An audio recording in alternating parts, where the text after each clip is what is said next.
Hello dear learners, आप सभी का स्वागत है एक बार फिर से बायोलॉजी की बातें चैनल पर। यहाँ आज के इस वीडियो का जो टॉपिक है वो है मानव हृदय की संरचना। मानव हृदय की श्रेणी में ये मेरा पहला वीडियो है और इस वीडियो में आज हम स्पेसिफिकली बात करेंगे मानव हृदय के बाहरी स्ट्रक्चर के बारे में कि मानव हृदय जो है वो कहाँ उपस्थित रहता है शरीर में और कौन कौन से आवरणों के द्वारा घिरा रहता है। ये वीडियो मैंने स्पेशली ऐसे स्टूडेंट्स के लिए बनाया है जो या तो नीट की प्रिपरेशन कर रहे हैं या वो स्टूडेंट्स जो बीएससी और एमएससी कर रहे हैं जूलॉजी सब्जेक्ट के साथ में। तो आइए हम शुरू करते हैं हमारा आज का वीडियो। मानव शरीर जो है एक बहुत ही कॉम्प्लेक्स स्ट्रक्चर होता है, बहुत ही जटिल संरचना है और मानव शरीर को लगातार काम करने के लिए ये बहुत ज़रूरी है कि शरीर के सभी हिस्सों में लगातार रक्त का प्रवाह जो है बना हुआ रहे। और ये लगातार रक्त का प्रवाह किसके द्वारा बनाया जाता है? मानव हृदय के द्वारा बनाया जाता है। तो ये मानव हृदय होता है जो शरीर में सभी हिस्सों में लगातार रक्त को प्रवाहित करता रहता है। तो ये जो मानव हृदय है एक पेशीय संरचना है, यानी कि पूरी तरह से मसल से बनी हुई एक संरचना है जो रक्त परिसंचरण तंत्र का एक बहुत ही महत्वपूर्ण भाग होता है। मानव शरीर में नलिकानुमा जो है संरचनाओं का जाल फैला रहता है। नलिकानुमा संरचना, जैसे हम पानी को एक जगह से दूसरी जगह पर भेजने के लिए पाइप्स का यूज़ करते हैं, ठीक उसी तरह से मानव शरीर में नलिकाओं का जाल फैला रहता है जिन्हें हम जो है धमनी, शिरा और केशिकाएं कहते हैं। तो इन धमनी, शिरा और केशिकाओं में रक्त प्रवाहित होता रहता है और ये रक्त जो है हृदय के द्वारा प्रवाहित होता है। ये हृदय जो है परिसंचरण तंत्र में एक परिसंचरण पंप मशीन की भांति कार्य करता है। तो जिस तरह से हम जल को एक जगह से दूसरी जगह पर प्रवाहित करने के लिए इलेक्ट्रिक पंप का यूज़ करते हैं, ठीक उसी तरह से मानव हृदय हमारे शरीर में एक पंप की तरह काम करता है रक्त के परिसंचरण को बनाए रखने के लिए। मानव शरीर में जो हृदय होता है, ये दोनों जो फेफड़े होते हैं, दोनों लंग्स के बीच में ये जो खाली स्थान पाया जाता है, इस खाली स्थान के अंदर उपस्थित रहता है। और मानव हृदय जो है उसका लगभग 60% हिस्सा जो शरीर का मध्य अक्ष होता है उससे बाईं ओर विस्थापित रहता है, जबकि सिर्फ 40% हिस्सा जो है वो दाईं ओर पाया जाता है। इसीलिए मोटे तौर पर यही कहा जाता है कि मानव हृदय शरीर में बाईं ओर उपस्थित रहता है। मानव हृदय शरीर के अंदर, जैसा मैंने पहले भी बताया था, कि दोनों फेफड़ों के बीच में रिक्त स्थान होता है जहाँ पर हृदय के साथ साथ दूसरे वक्षीय अंग भी उपस्थित रहते हैं और इस रिक्त स्थान को मीडियास्टिनम कहा जाता है। तो ये जो मीडियास्टिनम है, ये इसके ठीक नीचे डायफ्राम पाया जाता है और दोनों तरफ लंग्स पाए जाते हैं। वहीं अगर आगे से पीछे की तरफ देखें हम, यानी कि शरीर के आगे वाले हिस्से, जैसे ये अगर मानव शरीर का चेहरा है और हम यहाँ से आगे वाले हिस्से से बात करें तो आगे की तरफ मानव का जो ये मीडियास्टिनम होती है उसमें आगे की तरफ स्टर्नम पाई जाती है। स्टर्नम के ठीक अंदर ये जो खाली स्थान है ये मीडियास्टिनम है, जिसके नीचे की तरफ डायफ्राम उपस्थित रहता है और बीच में मानव हृदय उपस्थित रहता है। इस हृदय के ठीक पीछे फूड पाइप यानी कि फेरिंग्स यानी कि ग्रसनी पाई जाती है और इस ग्रसनाल के ठीक पीछे मेरुदंड उपस्थित रहती है। तो इस प्रकार मानव हृदय चारों तरफ अलग अलग अंगों के द्वारा सुरक्षित रहता है बीचों बीच। अगर मानव शरीर के आकार की बात करें तो मानव हृदय के अगर आकार की बात करें तो वह संबंधित व्यक्ति की बंद मुट्ठी के बराबर होता है। यानी कि अगर हम छोटे बच्चे के हृदय के आकार को देखें तो वो उस छोटे बच्चे की बंद मुट्ठी के आकार के बराबर होगा। वहीं वयस्क में क्योंकि शरीर का आकार बढ़ेगा तो उसी अनुपात में हृदय का आकार बढ़ते हुए वयस्क की बंद मुट्ठी के बराबर उसका आकार होगा। वहीं अगर औसतन चौड़ाई और लंबाई की बात करें तो मानव हृदय में वयस्क व्यक्ति की शरीर में हृदय की औसतन चौड़ाई 9 सेंटीमीटर और लंबाई लगभग 12 सेंटीमीटर होती है। और वजन जो है वयस्क नर में लगभग 250 से 390 ग्राम और महिलाओं में लगभग 200 से 275 ग्राम तक रहता है। मानव हृदय का जो ऊपरी हिस्सा जो होता है वो थोड़ा चौड़ा हिस्सा होता है और ये जो ऊपरी चौड़ा हिस्सा होता है इसे बेस कहा जाता है, जबकि मानव हृदय के अगर निचले भाग को देखें तो ये अपेक्षाकृत संकड़ा होता है और नुकीला होता है, और इस संकड़े और नुकीले हिस्से को एपेक्स कहा जाता है। ये जो मानव शरीर हृदय जो होता है उसका जो ऊपरी बेस वाला हिस्सा होता है, ये इंटरकॉस्टल पेशी के समीप उपस्थित रहता है। इंटरकॉस्टल पेशियाँ वो पेशियाँ होती है जो हमारा जो रिब केज जो है उसके अंदर पाई जाती है, और जब हम सांस लेते हैं तो रिब केज के फैलने और उसके सिकुड़ने में सहायता करती है। तो ये बेस वाला हिस्सा जो हृदय का ऊपरी बेस वाला हिस्सा होता है, ये इन इंटरकॉस्टल पेशियों के समीप उपस्थित रहता है, और यह वही हिस्सा होता है जहाँ पर जब हम हाथ रखते हैं तो हृदय की धड़कन को महसूस कर पाते हैं। इसी के साथ हृदय का जो बाहरी आवरण होता है वो मीडियास्टिनम में एक थैली जैसा स्ट्रक्चर होता है, एक पाउच जैसा स्ट्रक्चर होता है जिसे पेरिकार्डियल गुहा कहा जाता है। तो ये जो मीडियास्टिनम नाम की जो खाली रिक्त स्थान होता है उसके अंदर एक पाउच जैसा स्ट्रक्चर होता है जिसके अंदर मानव हृदय सुरक्षित रहता है। तो ये जो पाउच जैसा जो स्ट्रक्चर होता है इसे पेरिकार्डियल गुहा कहा जाता है, और ये पेरिकार्डियल गुहा जो है वो एक आवरण से घिरा रहता है जिसे पेरिकार्डियल झिल्ली या पेरिकार्डियम कहा जाता है। ये जो पेरिकार्डियम खुद होती है ये 2 झिल्लियों से बनी होती है, यानी कि मीडियास्टिनम एक खाली जगह है जिसके अंदर एक थैली जैसा स्ट्रक्चर है। इस थैली जैसे स्ट्रक्चर की जो आवरण होता है, इस आवरण को पेरिकार्डियम झिल्ली या पेरिकार्डियम कहा जाता है। और ये पेरिकार्डियम खुद जो होती है 2 लेयर से मिलकर बनी होती है।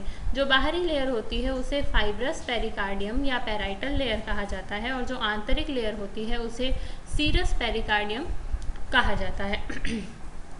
और ये देखिए इस डायग्राम में हम क्लियरली देख सकते हैं, जो सबसे बाहर की तरफ की जो झिल्ली है उसे फाइब्रस पेरिकार्डियम कहते हैं। इसके ठीक अंदर जो है झिल्ली उपस्थित उसे सीरस पेरिकार्डियम कहते हैं। उसके बाद में बीच में एक रिक्त स्थान पाया जाता है जिसे पेरिकार्डियल कैविटी कहते हैं। इस पेरिकार्डियल कैविटी के अंदर पेरिकार्डियल फ्लूइड यानी कि एक प्रकार का द्रव्य भरा रहता है जिसे पेरिकार्डियल द्रव्य कहते हैं। ये पेरिकार्डियल द्रव्य मुख्य रूप से 2 कार्य करता है। पहला कार्य तो ये जो है करता है वो है हृदय की बाहरी आघातों से रक्षा करने का काम करता है। ये एक शॉक एब्जॉर्बर की तरह काम करता है, यानी कि हम जब गिरते हैं, उछलते हैं तो हमारे शरीर को जो झटके लगते हैं तो उन लगने वाले झटकों से हृदय की रक्षा करता है। दूसरा, ये हृदय के धड़कने में सहायता करता है, क्योंकि ये पेरिकार्डियल द्रव्य जो है एक स्नेहक की तरह, ल्यूब्रिकेंट की तरह काम करता है और हृदय के धड़कने के दौरान घर्षण को खत्म करता है, कम करता है। तो इस तरीके से पेरिकार्डियल द्रव्य 2 प्रमुख कार्य करता है। वहीं पेरिकार्डियम की जो बाहरी फाइब्रस पेरिकार्डियम जो होती है, जिसे पेराइटल लेयर भी या पेराइटल झिल्ली भी कहा जाता है, ये अप्रत्यास्थ संयोजी ऊतकों से बनी होती है, यानी कि इसके अंदर इलास्टिसिटी कम होती है, प्रत्यास्थता कम होती है, अपेक्षाकृत कम होती है। तो इस वजह से ये थोड़ी सी रिजिड स्ट्रक्चर होता है, हल्का सा। तो इस वजह से ये जो है जब हृदय धड़कता है तो उस हृदय के धड़कने के दौरान हृदय के आकार को निश्चित बनाए रखने में सहायता करती है। वहीं जो पेरिकार्डियम की आंतरिक झिल्ली जो होती है वो बहुत ही पतले जो है झिल्ली जो होती है वो बहुत ही पतली झिल्ली होती है और पारदर्शी झिल्ली होती है, जिसे विसरल झिल्ली या एपिकार्डियम कहा जाता है। और ये झिल्ली जो है हृदय की हार्ट वॉल जो होती है उसके बिल्कुल साथ में जुड़ी हुई रहती है, बहुत ही नज़दीक पाई जाती है।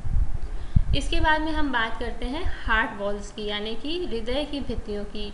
ये बिल्कुल वैसा ही है कि जब हम हमारा घर बनाते हैं तो हमारे घर की जो दीवारें होती है वो बनी होती है कंक्रीट से, पत्थर से, ईंटों से, ठीक है। लेकिन ऐसा तो नहीं कि घर में वो हमारा सीधे ही सिर्फ दीवारें जो है वो कंक्रीट और ईंट पत्थरों की ही बनी रहती है।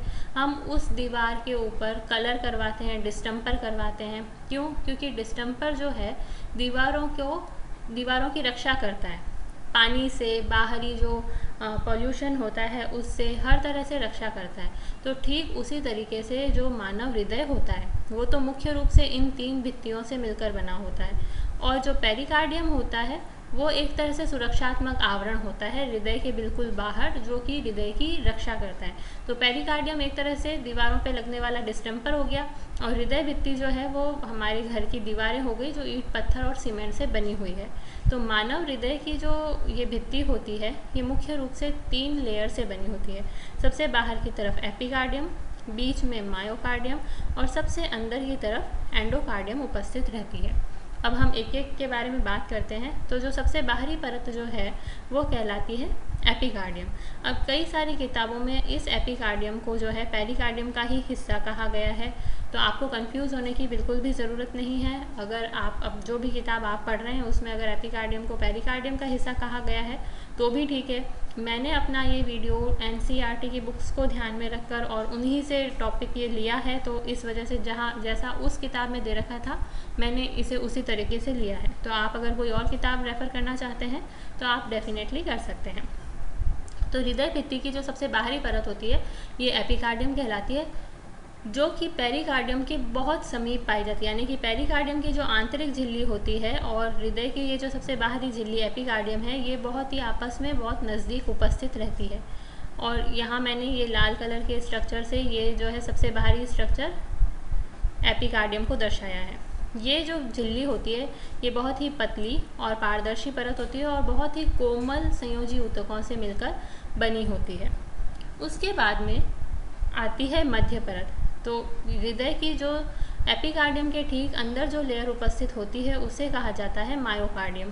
ये जो मायोकार्डियम है ये मुख्य रूप से हृदय पेशियों से मिलकर बनी होती है। कार्डियक मसल्स से मिलकर ये मायोकार्डियम की परत बनी होती है। ये मायोकार्डियम जो है हृदय की तीनों लेयर्स में सबसे ज़्यादा मोटी होती है, क्योंकि ये जो मायोकार्डियम है ये हृदय के धड़कने के लिए उत्तरदायी होती है। यानी कि इन हृदय की पेशियों में संकुचन और आकुंचन की वजह से ही हृदय धड़कता है और रक्त को पंप कर पाता है। तो इस वजह से मायोकार्डियम जो है हृदय की तीनों भित्तियों में सबसे मोटी परत होती है। और इसी के साथ मायोकार्डियम की मोटाई जो है हृदय के अलग अलग हिस्सों में अलग अलग होती है और साथ ही साथ ये हृदय के पर्टिकुलर उस हिस्से पर पड़ने वाले कार्य भार को दर्शाती है। इसको कुछ इस तरह से समझें कि हृदय के अंदर जो 4 चेंबर होते हैं, 4 प्रकोष्ठ होते हैं, 2 आलिंद और 2 निलय, उसमें से जो बायां निलय होता है उसकी मायोकार्डियम सबसे ज़्यादा मोटी होती है। क्यों?